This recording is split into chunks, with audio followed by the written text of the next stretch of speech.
Yo, Kirara, kumusta? Gusto ko lang po sanang i-promote itong bagong channel natin, ang Katha. Bale, dito po natin ililipat at i-upload yung mga fictional stories natin. Para lahat po ng stories na nasa main channel natin, which is Nginig Stories, ay puro true stories lang po. Sana po makapag-subscribe po kayo. Katha, ito po yung magiging fictional stories channel ng Nginig Stories. Muli po, Katha, sana po makapag-subscribe kayo. Yun lang naman, maraming salamat po.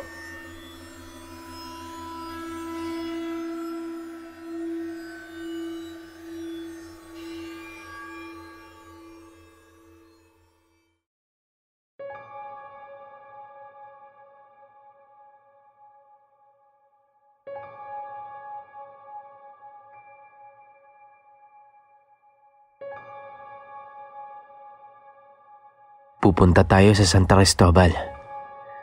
Nag-aalalang sagot ni Teban. Santa Cristobal? Hindi ba't doon kayo nanggaling ni Clarita? At saka, sabi niyo nung bata pa tayo ayaw niyo nang bumalik doon, di ba? Sagot naman ni Padre Perez. Humarap naman si Teban sa kanya at saka matikas na sumagot. May pagpipilian ba tayo? Kaysa naman isang kala natin ng kaligtasan ng mga tao dito at pati na ng batang si Aldrin. Mabuti nang magkaroon tayo ng isang lugar na gaganapan natin ang proses para mapalayas natin ng kung anumang demonyo ang nasa katawan ng bata. Wala tayong ibang pamimilian, Jovan. Wala. Ayoko man. Wala rin naman akong magagawa. Sa dinami-dami ba naman ang lugar? Bakit dun pa? Nagtatakang tanong naman ni Padre Perez. Sa pagkakaalala ko kasi, may isang pasilidad doon para sa mga katulad ng kaso ni Aldrin. Parang simbahan din yun. Ngunit doon ay binibigyang pansin at aruga ang mga taong sumasailalim sa kapangyarihan ng demonyo. May mga makakasama tayo doon, mga makakatulong sa atin. Pero sana lang nandun pa sila. At sana rin ay nandoon pa ang pasilidad na yon. Yun na ang huling barahan natin. Hindi tayo pwedeng magsagawa ng eksorsismo dito. Kalmadong tugon ni Teban.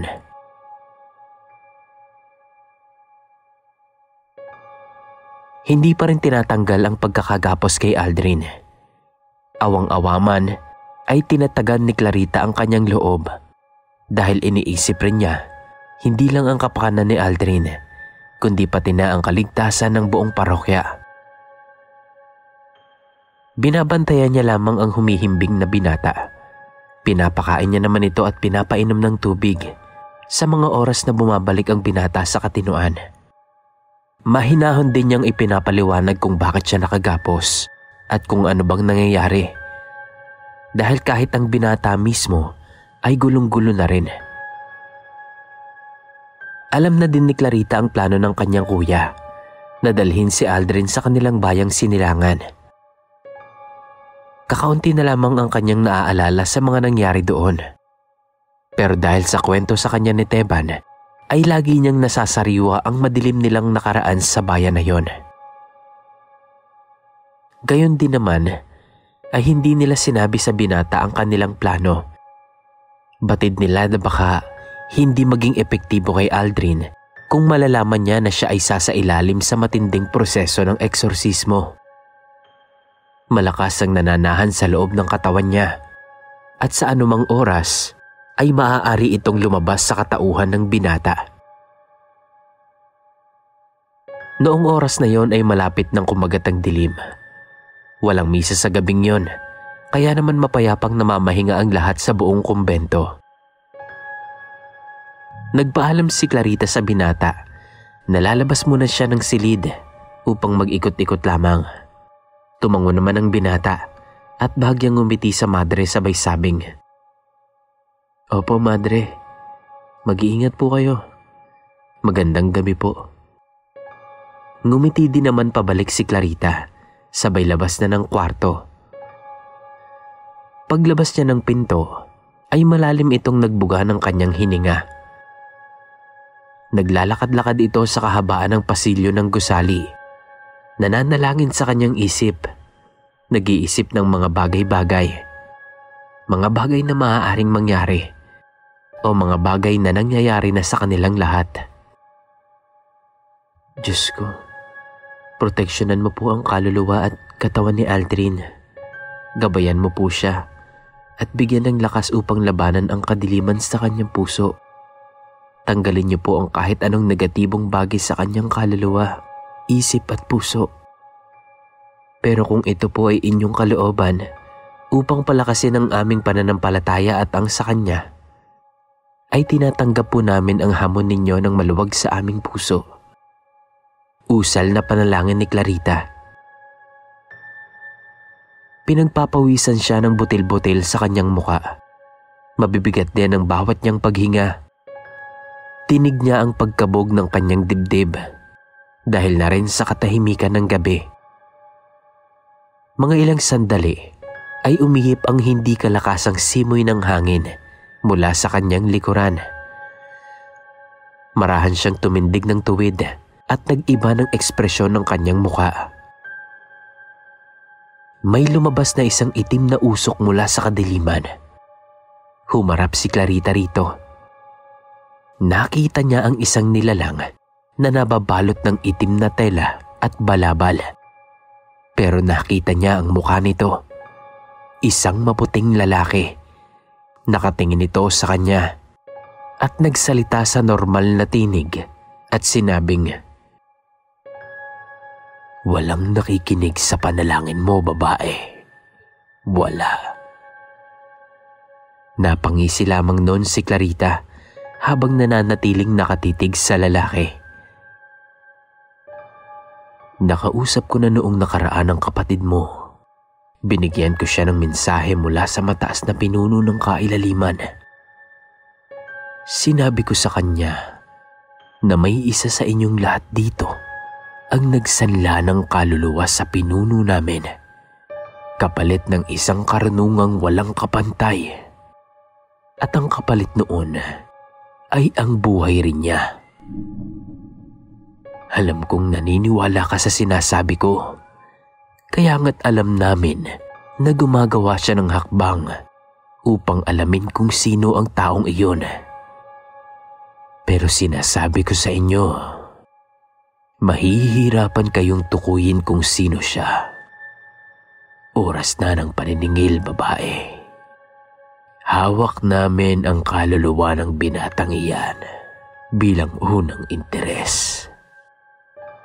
Kung ako sa inyo, hindi na ako makikialam dahil wala naman kayong magagawa." Salaysay nito sa kanya. "Alam ko na yan, pero hindi nyo alam ang lakas naming mga taong naniniwala sa kapangyarihan ng Diyos. Deus Nostre, Forte Ores Tudus. Isasalba namin ang dalawang kaluluwang pinagdidiskitahan nyo sa ngalan ng nag-iisang Diyos, sa ngalan ni Jesus na nagbuwis ng buhay upang iahon sa apoy ng impyerno ninyo ang mga kaluluwang pinuputakte nyo." Matikas na sagot ni Clarita habang nangangatal.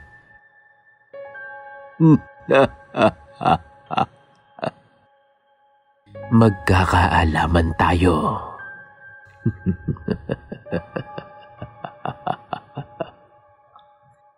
Sagot nito, sabay tawa ng malakas, hanggang sa unti-unting naging palalim ng palalim ang tinig nito, hanggang sa naglaho ito sa anyong usok.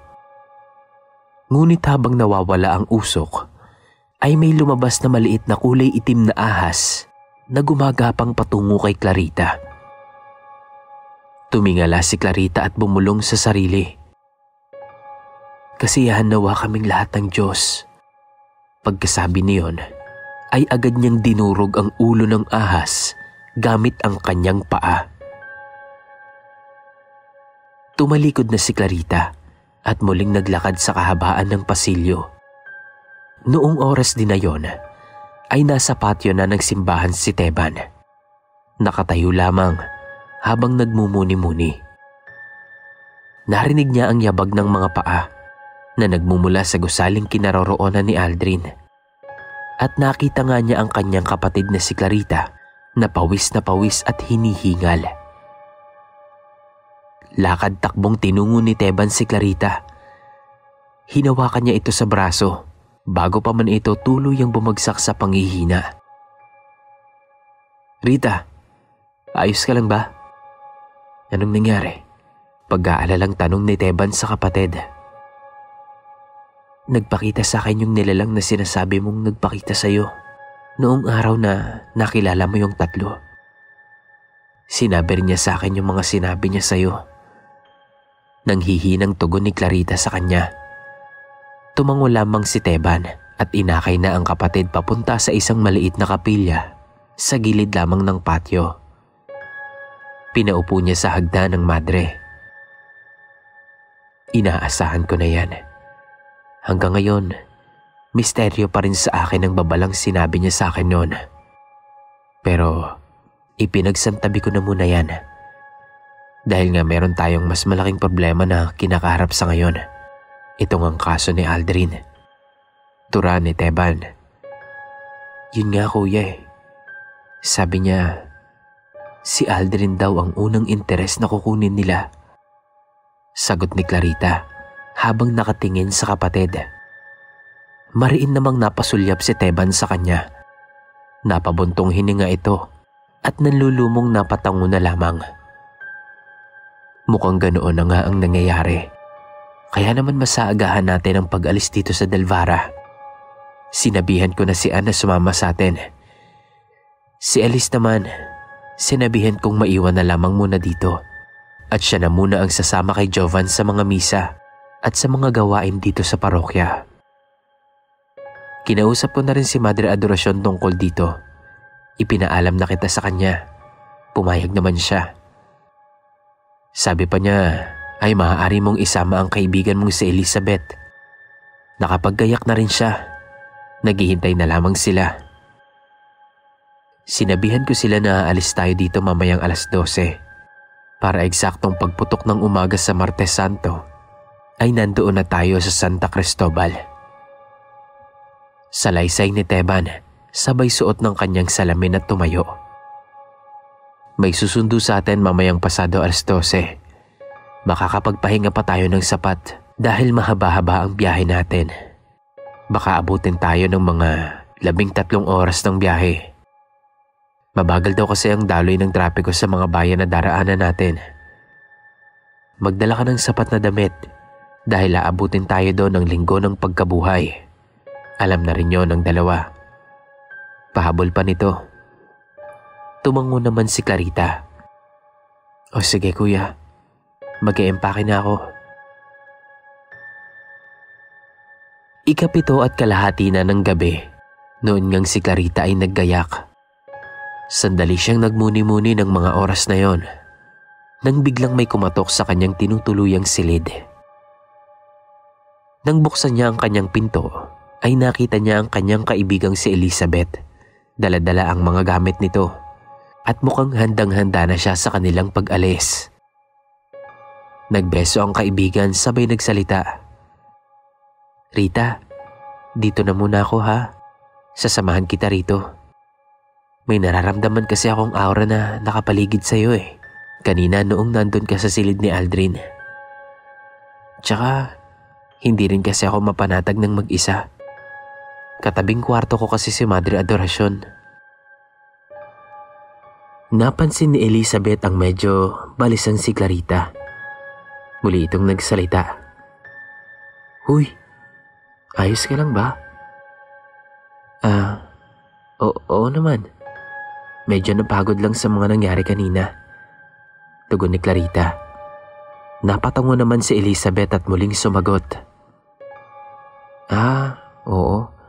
Nabalitaan nga din namin.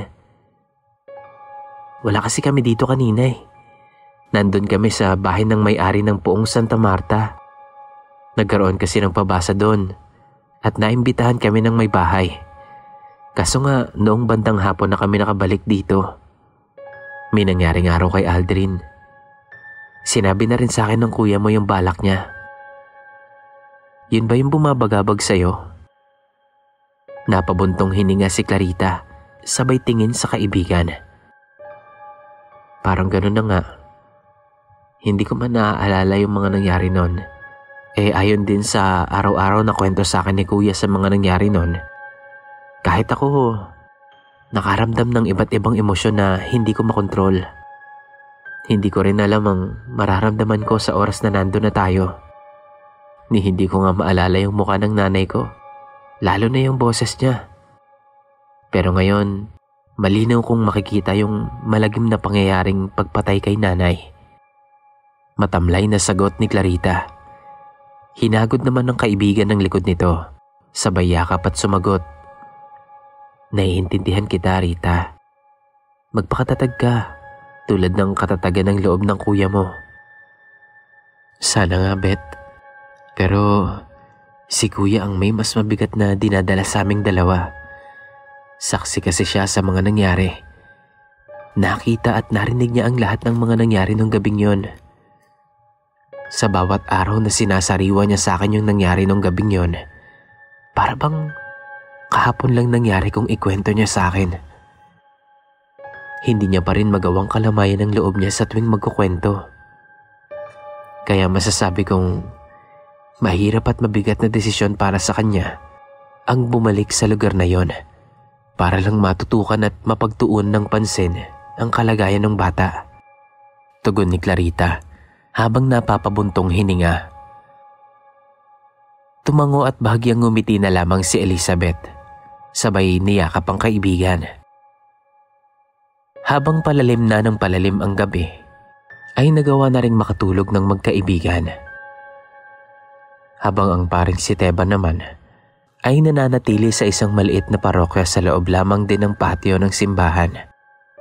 Nakaupo, nakatitig sa buwan, at tila malalim ang iniisip. Ilang sandali ay ipinikit niya na ang kanyang mga mata. Bumulong ng kung anong dasal sa sarili. Lumipas ang ilang minuto, ay nagbuga siya ng malakas na hangin. Isang malalim na konsentrasyon ang kanyang ginagawa upang mas palakasin ang kanyang aura, mas patalasin ang kanyang pakiramdam at mga kakayahan. Habang nasa gitna ng konsentrasyon, may naramdaman siyang isang manipis na aura na nagmumula sa malayo. Sinubukan niyang basahin ito upang malaman kung kanino, ngunit hindi niya magawa. Hindi niya kilala ang aura. Sinubukan niyang kumonekta sa aura na yon, at mahina siyang nagsalita. Sino ka? Nararamdaman ko ang aura mo. Hindi tumugon ang pinanggagalingan ng aura, ngunit nararamdaman niyang gumagalaw ito. Mabilis na paggalaw. Hindi na pinilit ni Teba na alamin ang pagkakakilanlan ng aura. Muli siyang bumalik sa kanyang sariling ulirat. Tumingin siya sa kanyang relo at nakita niyang 11:30 na ng gabi. Tumayo na nga siya at inayos na ang kanyang mga gamit na dadalhin. Oras na. Pagkasabi niya noon, ay nagtungo na siya sa kanyang silid upang kunin ang kanyang mga ihinandang gamit. Samantala, noon ding gabing yon sa ampunan sa Del Rosario, masasabing malayang-malaya si Rosie na gawin ang plano niya para pasukin ang abandonadong silid na dating tinuluyan ng yumaong si Madre Helena upang kunin ang kanilang hinihinalang libro na hawak-hawak nito bago ito mamatay. Sa oras na yon, ay nasa labas na siya, papuslit na patungo sa opisina ng sekretarya ng ampunan. Hindi rin magiging balakid sa kanya na pasukin ang opisina nito dahil kasama itong nagtungo sa Delvara, kasama ang punong madre at sina Clarita. May dinukot ito sa kanyang bulsa. Isa itong alambre na may katamtamang laki. Ipinasok niya ang alambre sa kandado ng pinto at sinimulang kalikutin iyon. Masusi niya itong kinalikot. At hindi naman nagtagal ay nabuksan niya na rin ito. Nang mga oras na yon, ay nag-iikot sa buong ampunan ang dalawang CQ nito na sina Mendoza at Malvar. Kilala itong dalawang ito bilang mahigpit at matitikas na CQ ng ampunan. At alam din ng karamihan na sila'y malalapit na kamag-anak ng kasalukuyang punong madre, kaya naman walang kahit sino ang kumakalaban o sumusuway sa dalawang ito. Batid ni Rosie na nag-iikot ang dalawang ito sa buong ampunan, pero matagumpay nga niyang narating ang silid o ang opisina ng sekretarya. Nang mapasok niya na ang opisina, ay tumambad sa kanya ang isang madilim ngunit magandang silid.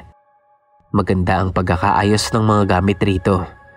Halatang masinop sa gamit ang sekretarya ng ampunan. Muli niyang ikinandado ang pinto upang masigurado na hindi papalya ang kanyang plano. Sinimulan niyang halukayin at halugugin ang buong opisina nang hindi gumagawa ng anumang ingay. Napansin niya ang isang maliit na aparador doon na may taklob lamang na itim na tela. Sinuri niya ito at hinawi. Nakita niya ang bukasan nito na may nakaukit na mga larawan. Mga kakaibang larawan na sa kanyang palagay ay mga hugis ng hayop. Napakunot ang noo niya sa pagtataka kung bakit ganito ang disenyo ng aparador na to. Sa kanyang kuryosidad ay sinubukan niya itong buksan, pero nakakandado rin ito. Natigilan siya ng ilang sandali upang isipin kung papaano ang kanyang gagawin. Sinubukan niya munang humanap ng kahit anong susi sa loob ng opisina. Umaasang may isang susi doon ang papares sa kandado. Nagpatuloy siya sa paghalugog sa buong silid nang bigla niyang marinig na may kung sinong sumusubok na buksan ang pintuan ng silid na kanyang kinaroroonan. Nang tumunog ang kandado ng pinto, ay nakaramdam siya ng pagkataranta. Kaya naman naghanap siya ng pupwede niyang pagtaguan at nakita niya ang isang malaking salansana ng libro. Doon niya napiling magtago. Bumukas ang pinto ng dahan-dahan. Bahagyang sinilip ni Rosie mula sa maliit na siwang ang kung sino mang pumasok sa opisina. Si Mendoza. May dala itong flashlight bilang tanglaw sa kanyang daraanan. Kinakabahang nagtataka si Rosie habang nakasilip sa maliit na siwang na yon. Dahil hindi niya akalain na may kopya si Mendoza ng mga susi ng bawat pinto at silid ng ampunan. Naghihintay lamang si Rosie sa kanyang pinagtataguan sa kung ano mang gagawing hakbang ni Mendoza. Pero nagulantang siya nang magsalita ito. Naramdaman kong may pumasok dito. Sinong nandyan? Lumabas ka na. Ika nito sa mahinang boses. Napatakip naman ang bibig si Rosie at nanatiling walang imik. Ultimo paghinga niya ay kanyang pinipigilan. Nakita niyang inikot ni Mendoza ang malaking opisina hanggang sa hindi sinasadyang tumutok ang flashlight nito sa mismong siwang kung saan sumisilip si Rosie. Mabilis na tinanggal ng dalaga ang mukha niya doon at mas isiniksik pa ang sarili sa pinagtataguan. Ngunit sa sobrang pagkakasiksik niya ay bahagyang gumalaw ang kanyang pinagtataguan at lumikha ito ng langit-ngit. Napasulyap si Mendoza sa lamesitang pinaglalagyan ng isang maliit na aparador dahil narinig niya na may lumalangit-ngit doon. Muli itong nagsalita. Nandyan ka pala ha. Usal nito habang marahang nilalapitan ang kinaroroonan ng lamesita. Habang si Rosie naman ay napapikit na lamang ng mariin at nagsimula ng umusal ng orasyon sa kanyang isipan upang umalis na si Mendoza. Gamit ang kanyang kanang kamay ay iginalaw niya ang kanyang dalawang daliri. Itinupi ito, sabay ihip sa hangin ng kanyang orasyon. Pagkatapos niyang gawin iyon, ay malakas na kalabog ang umalingaw-ngaw mula sa hardin ng ampunan na nasa likod lamang ng opisina na kanyang kinaroroonan. Nagdadalawang isip man ay lumabas si Mendoza ng may pagmamadali sa opisina upang silipin kung ano man ang nangyari sa hardin. Nakahinga ng maluwag ang dalagang si Rosie nang lisanin ni Mendoza ang silid.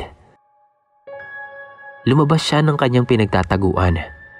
Nakiramdam saglit at muling itinuloy ang paghahanap ng susi sa buong opisina.